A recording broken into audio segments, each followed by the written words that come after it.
Pour ne rien manquer, abonnez-vous maintenant.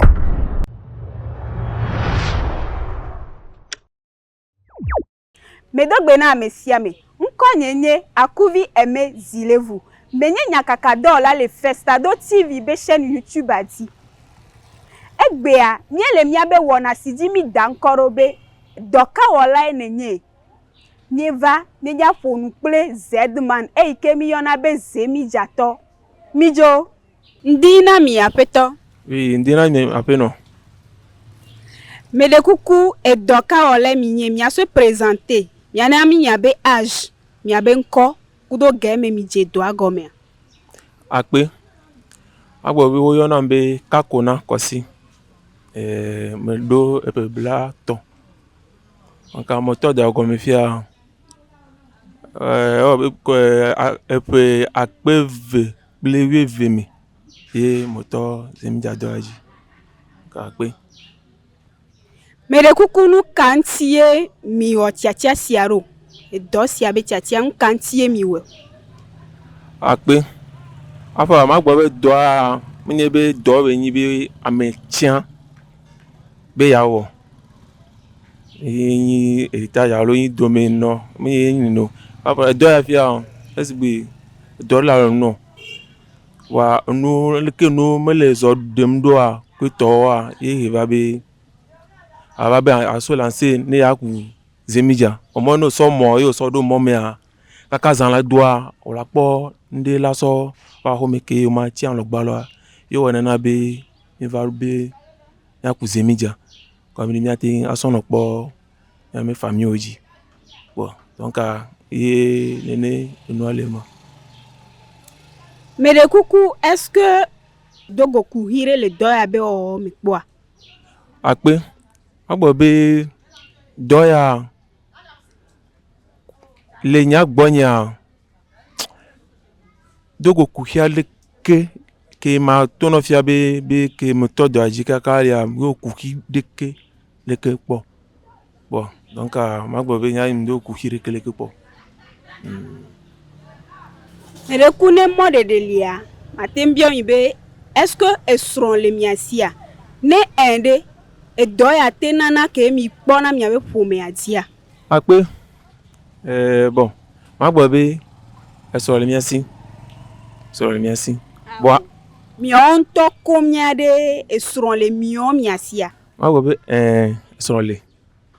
ka magbo be ni mi so mo ni na mi so do mo me a alo mi jo do me ya ba wo do a won na be omo mi latin awo de sinu ke ni mi gbo a mi latin apo dem pomoji parce que no de so ko to ko mi opo mi anka mi gbo ba no po a mi te jere na ho mi chanyore ki a ho me dunanu ento mi jere na po chao Mere kuku e moya mi anto mi abe moya alo de mi kuneve wona konta na meye okay akpe magbo be moi toto ji amom le nto asin yo nka be nya zore mi zo ka imi va amerite va plemoanam nka o plemoanami nka kui abe de kaku e pere kaku le tra menyi o mo chocho ku mo e mo so chu mo be fe quoi pere kaku le tra menyi o e mo tu fe avo donc afie me le fifi dia moi tonye benyi mo tu fe avo mo azu tonye Mere kuku ne mi kpo monu pokpore va sumia sibena mi ana ne wa o chuchudo na mi le e dobu be ona me are est-ce que mi aten atati le emokuku antia ne ere nukata ne aore nukata okay nda pere bebe ota mabe o amere be a tumido nande alo a o chuchuro la firu ko to a semija agboko be e dépend nki dimi baziro alo formation ke be ania par exemple do fifi dia ma te gbo fia nya tati semija ke mi popo do alo mi basé le do de pejileko bon mi basé le do de pejileko donc mi basé le do de pejileko mi te tati semija soit ne formation ni to égal no mi alo ndeke mo mi ate sono gbo kuya revenu na mi ke mi ate mi ma te no va ko mi alo gbalo a là miabe la manager de voir ne me vale moi maki mati tati zemija cha totalement sauf que be te pe de kami po base te pe de ka ye kpola na be zemija ya ti to te zemija ka nene yo Mere kuku mion tuare edoka wala mi kenyi ke ngweva le kuzemi jo. Nenyi bena mia tati le zemi janti ave wo donware mi la kwa mere ke la tenkpere mianti na donwabe wo wa. ok akpe agbo ko le yin toi soudeur ferrailleur mi en travail soudeur ferrailleur wa edoma nani ye reva be mi vale wo zemija parce que ola idome ano dome ka de me ga do mi to ke dore la vava yo la o ma ole hora mi ola tu khofeti ola dunu devi ola dunu a como yo kinkin wana be ole dome be zu be dom le va ku to wana na be ina na rand souci na me quoi na tambu bona donc no so moyi o do mo me a mo ola te gbokunde ke ola te no gérer a ho mi donc ayi wana be mi ba le uzemija so le régler situation.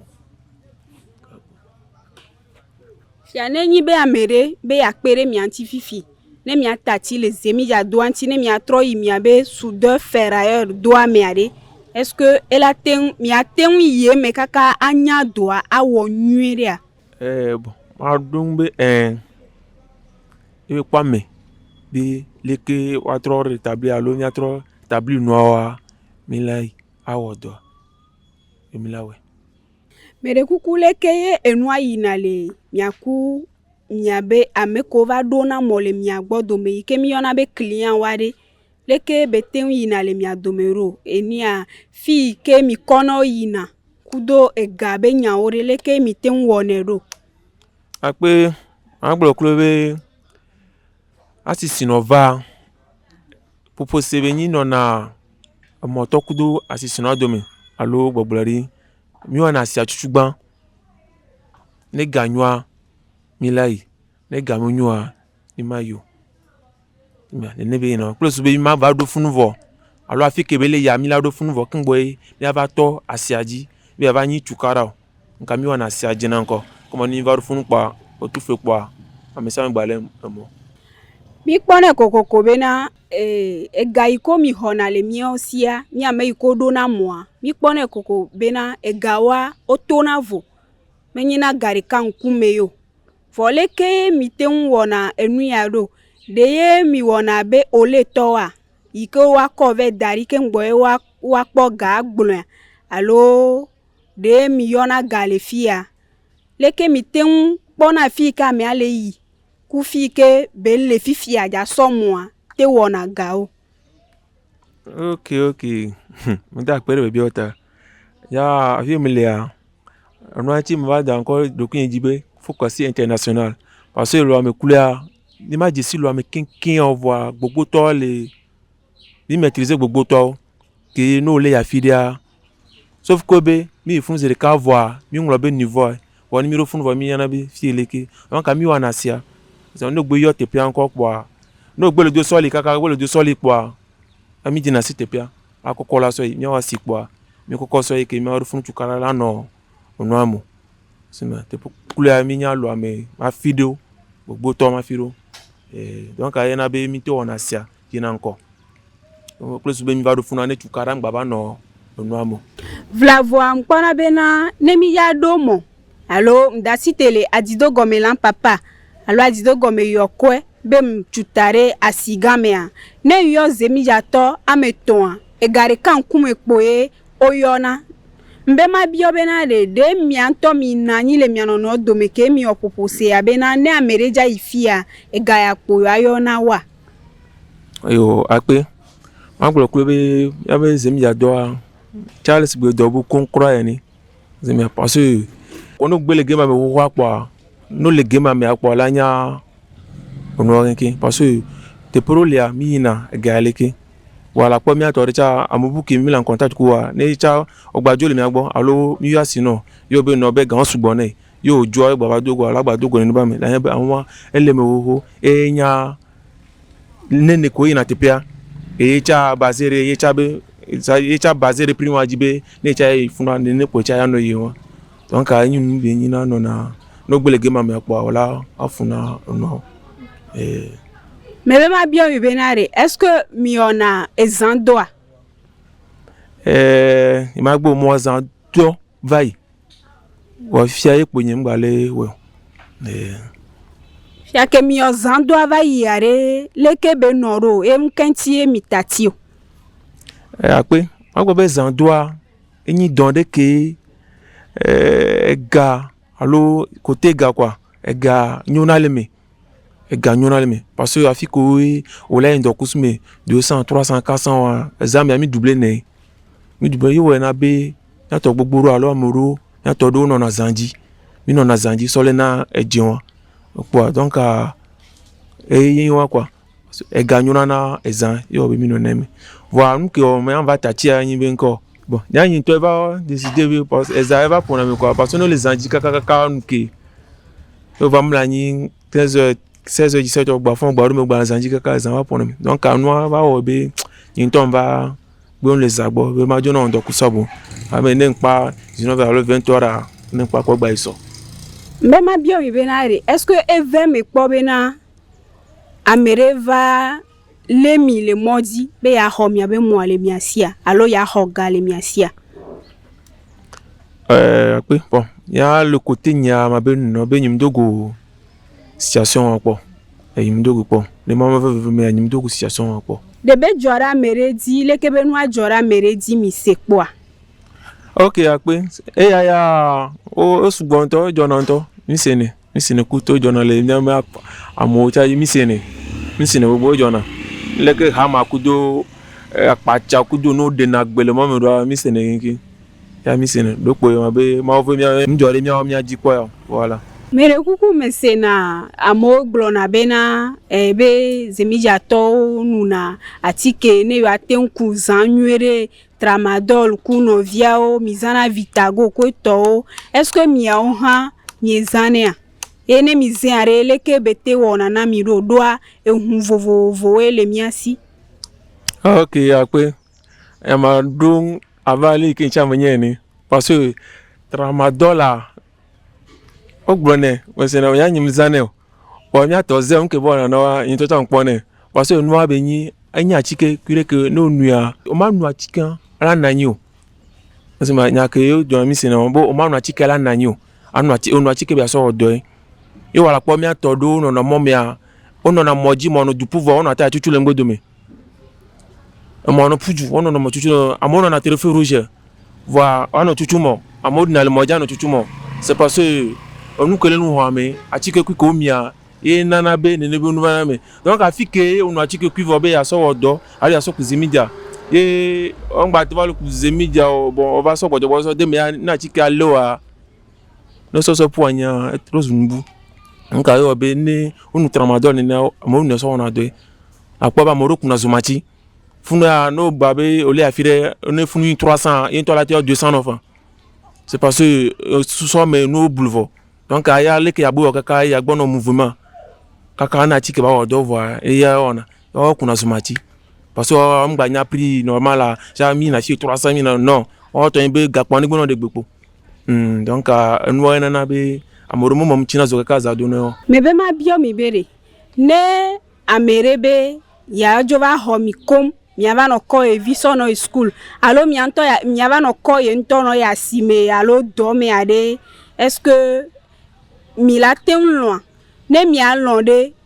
nomba ke die mi la ten yo mili ok maglo be e wala si contrat le mi a domené bon no ni a mo evayi wa fikito nu klino va no na me quoi ya yo be ba gbe na contrat be don si me contrat be do a signé contrat be akoko yi allo akoko vi so no ileke kaka no le tri kwa ola tupe parce que des fois ni ma mo ne parce que mi lo na honaga chaque jour la ka ne mo kwa parce que amoro ola akoko de jovo kaka o le tri la kwa ola tno be mo to be ngba bidio sia ni so mi adogo oh moton gba bijo sa yin so ke don de garage vo mba so gaso na be gba bijo sa yin so ma so no mo gba continue koko de ya ke ne munya wa mo de kala go ku so pe e ga on donc I was be e fe tutu na moto ba nyina ku hi ba nyina nya do ku to po na be na va décider be contrat ni ma gba wo voir ne ameyom be va koko mi akous ko to mi agbo a tout fait là je suis disponible à côté on va voir le contrat non be va koko venir le kia ko le tira beaucoup quoi parce que il faut venir là non quoi parce que des fois jiva jana ko to voir peut-être koko déjà so ya firi sukula l'autre peut digérer faut que dile jana na déjà le fond notre po donc aller be no be wala trop à citer so diame mkafi ko ntocha wolo ogbale kaka te pe jicha wala kumo le sube game sona déjà wala koko voilà vous qui ma wala vous qui vo le tira ku vo ye bagba yin to tol no me ye gbe na kwa ye nyangbe be no pour le contrat na nya wala respecter condition kwa nya pa mi la contrat lo mere kuku fokosi bebe ma bio mi bere nenyi bo dade à midi allo o dere à midiare leke miten wona enu yaku miabe asisi no do ape aglobe no aso dadare jime nyagwe no dade amidia na cha mi koko na ega yinaji parce que ya mo ya leke olopo mo le na vuvu mo nu na mi mo zana mi no gbe dara midia po mi cha mi hona be mi adare mo chiaji kwa no dagare ja e dépend ega no ko dara mi aja na cha mi ate pe 100 francs be bi leke a o dara mi donc a be 100 francs rola ji gaji ko mi la ilo et là avantage parce que do le nia ola ya onu ke kon nana be e ganto khona chi munko tepe jiji wa ndo na mejo kwa cha amenveve parce que ola ku vide ola ko me sofi là il te périfia besoin 1000 francs tepe jiji wa 1000 francs fi a retour a ma ola ve no la pa me kaka ola gba tro gbo ni be o mu ona do le zona mo donc ola ku mo la gbo ba eyina ami ke miguna quoi donc be miruna tarif bena tarif fiele kia egale ki mila ya quand men emi ga ku vidi kaka gbocha ma vo kaka quoi donc ayo et en plus no baba dide ami chajia no buda dide ami ja mi pona faisons obole a fire 300 allo 300 000 na funu o dara mi ja ke va to ko amerebe an pe moton de kukube 250 allo 200 allo 250 la signa mais tu mi pona o dide ami ji mo fi 250 bon enyo mai c'est parce que dide ami aji donc mai funu ifi lo ko no to ka ko funu ya bon mo 250 e karo mi be mi ayi c'est ma ni les ami didi be côté on donc on gbe didi apo mi acha mi pona onu ocha wona mi acha mi didi na gaji on e ga mi agbe iji po won acha montena donc voilà oh enyako mi glona mi kenva ile kia est-ce que mi la ten a recommander le kebe doa na mia torea si jeune vire que le que hob ebe back vom le odore pepe le katia mo alors amere que le mule le chômage mais est-ce que mi a ten recommander zemi jado ya na be chane wea OK ape ma gbo be zemi ja nglo be minye e dobe nyo nyebe dobe nyo vono la kombe zube chômage be nyalo ne ocha bon wala homo le poaka nde kulu no gwa me kwito o le situation menenia o lati adimo camper wan camper o lati dimo o la homo o la tono o lati sono vivre quoi ja no somo de gwa o lati agbokunde donc munye forcément la odo no pa do re be to be do la no aja apodo agbovo no bizu o le chômage mi a ko mo nponde pelo ya wala te va no mi on tu na te sono régler enu o risque le me nyi benko no nya me yi vague ma me ya o la no clever to parce que bien to fi on cha le no mi parce que comme fi la disi fi la plo ya firi là va au coup de temps dans l'eau là mon la soit te nya nyi o maîtriser moi et zone que me le cha o maîtriser zone non parce que ma zone do ya minya zone do le mille ya minya be zone ya mele ki mille ya ko ma minya le ki mino na moye ni mila cha mina e ma cha mi gbe na zeka bon no ame yi over no geba mesereka ye be zuo mo nje ne bu no acha ale no be afika o nto jisi nyude a ola no sanfunu on so après ola no augmenter sibu ola no vire o ma citize ka be an icha ivaro no ame kwa ya chipo vraje funda. Ok, mdekuku mbema bio mi benare. Est-ce que mi le syndicat me ado am sena ko zemi ya to ame vovo do la vovo glombe yodo syndicat. Mi atare mi le syndicat zemi ya to be syndicat me. Bon, awe be aw nya nyemele ya nyemele syndicat mo. Mdekuku nkenti mi le syndicat mo. Syndicat bon nya personnellement nya mo le syndicat be no yina do. C'est mais ni mon Dieu non Dieu. Wa do pe nyem po echa yo. Oni mi kwa mi la mi no me. Wa do ko yin po syndicat. Sinon nyem nya le ko fun fonctionner na yo. Nya le ko o mette plan non. E dolele kewe le mi abe doa mo alo dolele kewe mi dona golele kebe doa mo doa me roglan la meve ali do ko to di me pu benu dolele ke mi o mi dogo po alo nke do mpona mi po. Ok akpe wa glo kulo be ya be doa ya e mo be manyo aje do me na be no je do me kaka zan la doa no bara ko me voir ai la suite conséquence veut quoi parce que e venali na mi ja wala no je do me bla kaka zan la do no bara ko me ya wala se velali e ameko ko nyangba kafuna nyi mo vito ameko kuna mo vitukui sanya to o to ya chapeau na ya parce que o ya mo re benya ne koko wa on to la senti be no moji le do me ne to do te pia la senti be to do me donc abi ali vedo no na do me e mo manyo nchi ko tino yin ko no me kodo la me ve ejime fu e do cha ba hona bigaro me na omoto bogoto donc o wa keke so mo manyo me ko ano je do me ano ya no bo ano ibo e Tiane mi le kaka moi panre est-ce que mi on a bilan de santé a est-ce que mi na condiver bona benare wa kpo be yo be lanme a e le sesere alo de no va le na mi tere ke ngbe mi va ina kondi alo mi anto mi va pre na vitago a sono sisire lanme ya no le ni a nyem kar de dio ki ba ne do ba gba o tere voir ke ngbo yin na solution wa na yin ko be le traitement atati be ngba ba ko me nu la me vi wa ya mi kona pour be ya ikonji aba o traitement na bilan organisme kinkin wa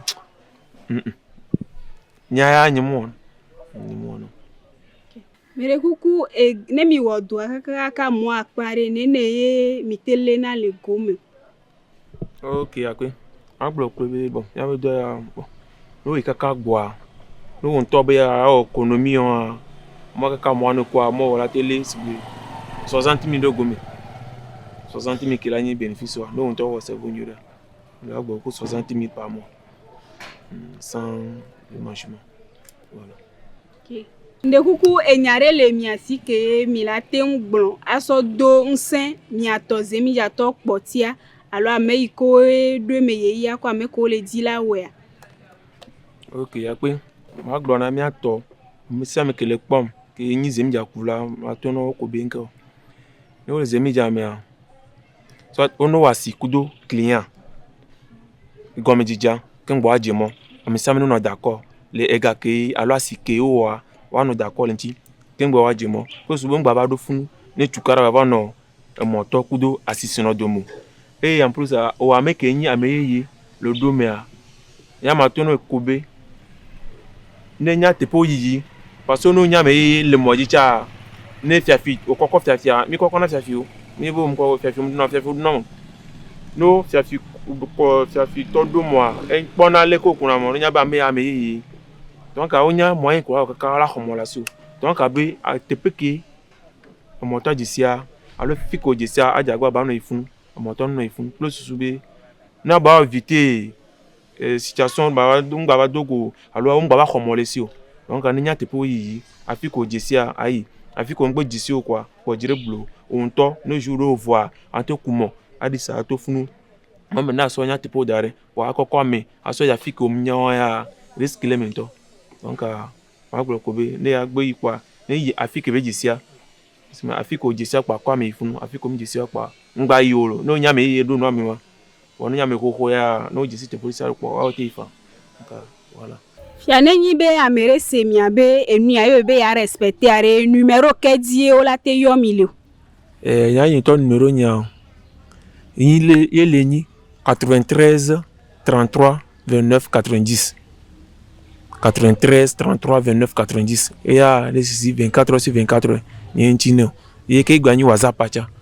anka we numéro nya wa do apena milo monsieur Kossi international akpena miacha mda akpena Festado TV hancha wo le dojilo afoto kpla kono ne miape wona si ajoji na mi ye mi di be miato Festado TV di ne wa jesi mi le togo kple jutasia miate ma fokana mi le kapo mo jesi si adi pepe jesi alofa ve bla ve voni bla chieke vo eton ewo bla ve vo ve bla ve vo ve plus 228 93 10 22 22.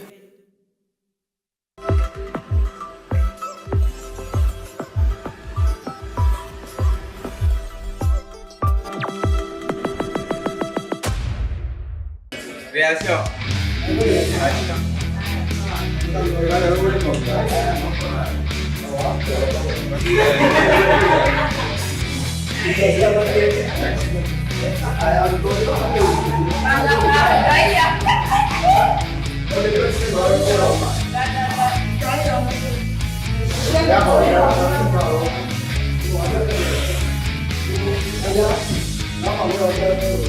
Vamos